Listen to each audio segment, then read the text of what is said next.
My name is Julius Jerome. I'm from Plateau State. As I dey inside room, now I hear person come this pillow. I say, who is here? Now I come outside. Now I say, who is there? He say, I dey ask him, say, who is there? But man wait there. Me come, I go know, say, who is there? Now I go back inside. I close my door. They come push my door. They come out me. 3 people hold me here. So one come remove my phone here, my small phone. So as I dey here, they come they break this. They break this one. Then the rest of them, they go back. They go hit that back door. They hit them. Now the 3 of them, they come pursue me, go inside. So they can't come out. They carry. They carry gun. They carry gun. The 3 here, they all gone. But the one where they inside, they all cutlass. They are with cutlass. Anyone cover face? No. All of them, you see their face? Yeah. But as they return me back inside, now they can't come out. I don't even know now how many of them enter inside. My name is Honorable Bola Duroshaki. I'm the chairman BOT Efab Global Estate. This morning, we got an alert on our estate platform that there were shooting going on around 3 minutes to 4. That was when I saw it. Because I live at the other end of the estate, so I didn't hear the gunshots and all that were going on. Immediately, I called the chairman of the security committee, who confirmed that they've alerted the police, and the police, they were on their way. I said, why didn't they call the police on time? They said everybody was scared and was agitated. So even while all this was going on from, say, past 2 to even 4, nobody even thought of calling the police, because everybody was finding a way to safeguard themselves, hide under their bed and all that. It was around past 4 that somebody summoned up the courage to alert the police. I don't know if other people did, but the security team, security committee alerted the police around past 4. Something about 20 or 25 minutes past 4 in the morning, the police were here. But you know, this is the tail end of the estate, so it took the police time to locate the actual spot where this happened. But with the aid of some of our security men that were not injured, they were able to come here. But before they got here, the people had gone away. I've lived in this environment for 14 years. We've never had this kind of situation. But little thefts here and there, yes. But having armed men with guns to this number, I mean, this is the first time it's happening. And we are very security cautious here. You can't access any resident in this estate without the resident calling the gate to give you access to this place. And we take accreditation of every person coming in here. Visitors will go as far as giving them tags. So this is a well-orchestrated attack. We don't know where it's coming from. Now, we don't have any issue with herdsmen. Even though they penetrate our territory once in a while, we try to dialogue with them, because we don't want a situation where we aggravate any action. So we're even in shock. We don't know where it's coming from, how this was orchestrated and why. First, I want to thank the police for the prompt intervention. Thank God nobody lost their life, but we have some of our security men that were shot and had the machete cut and all that. They're at FMC right now. We want to thank them for their prompt rescue. They've been very helpful to us, to be candid, because anytime we call them, they come.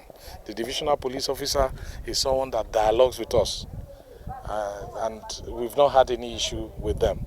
But we would advise that the shanty towns, we have some other settlements around here, the mangrove, the cashew trees around is a hide, at Zango is a hideout for all these criminals and all that. Then controlling these herdsmen, because these are pure Hausa boys. They are all Nigerians, quite all right. But, I mean, I don't see why they should do this to the residents here. And if something is not taken care of, if they don't take a drastic action concerning this, the next time probably we'll be having a tragedy. And I thank the press for even coming to see how they can make the world know what is happening in Efab Global Estate. Well, good morning to you. I'll start by sympathizing with people who are residing here, going by what played out. It's unprecedented, just like the chairman said and the BOT said. The most important thing here is that we've acknowledged that security is everybody's business. When the incident happened and we got information, it was around 4 in the morning. And I am glad they acknowledged the fact that we were here in less than 25 minutes. Unfortunately, they have done what they had in mind to do and they had left. But in every crime scenario, there's always a lead. We'll be on them. We've taken all we need for forensic and the rest of it. And I bet you we will bring them to book. Unfortunately, too, if you take a look around the estate, it's acknowledged that it's a very big estate, over 400 buildings. We will think in the direction of establishing possibly a police post within here to bring police much closer. But that should be in agreement with the estate management. Take a look at that place. I believe the fence there is less than 5 feet, and it's by the cashew plantation. That was where they came in from. That's exactly where they left from. And I would plead with residents, just like you are commending the DPO and the police in general for their quick response. We should know that the earlier you communicate when there's an incident, there are higher chances of management of the situation. It could not have gotten to this if actually it started over 30 minutes and police got to hear it much later. So please, at any point in time, we should be on top of our security situation. If we had gotten the information when these people ingressed here, I tell you they would not have left. In the area of community policing, I can inform you that we have double layer security here. Apart from the security men we have at the gate, we also have what we call the vigilante people who carry little short-range arms to give protection to us. And then, of course, the police is always there to intervene for us. What has happened to us here is something that none of us expected to happen. We did not see it coming. If the whole of this neighborhood, I can tell you that we've not had anything like this. The whole of Fubara district, talk less of this estate.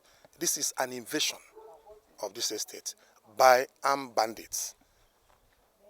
Here, they invaded about close to 8 houses and had access to about 2 of them.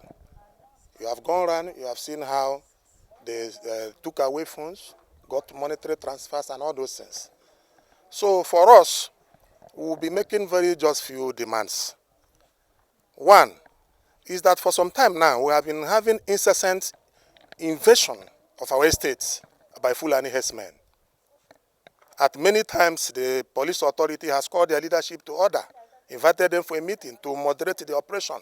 But they have continued unabated. In fact, just 2 days ago, they opened part of our fence that we already built up, opened it up so that they can bring their cows in. So we will invite the police to see whether they could find a nexus between this incessant invasion and this bandit attack to our estate, because nobody expected it. And then secondly, he has mentioned it before, but I want to repeat that what has exposed this estate and part of this place to this form of insecurity is that slum there. There's a slum there they call Zango Village. It is like a valley. It is the harbinger of criminal activities. We have written to the Minister of FCT for them to demolish that Zango. That Zango is harbinger of criminal activities, and I'm sure that most of the challenges were coming, may be coming from that place. So we want to call upon them, just like he said earlier,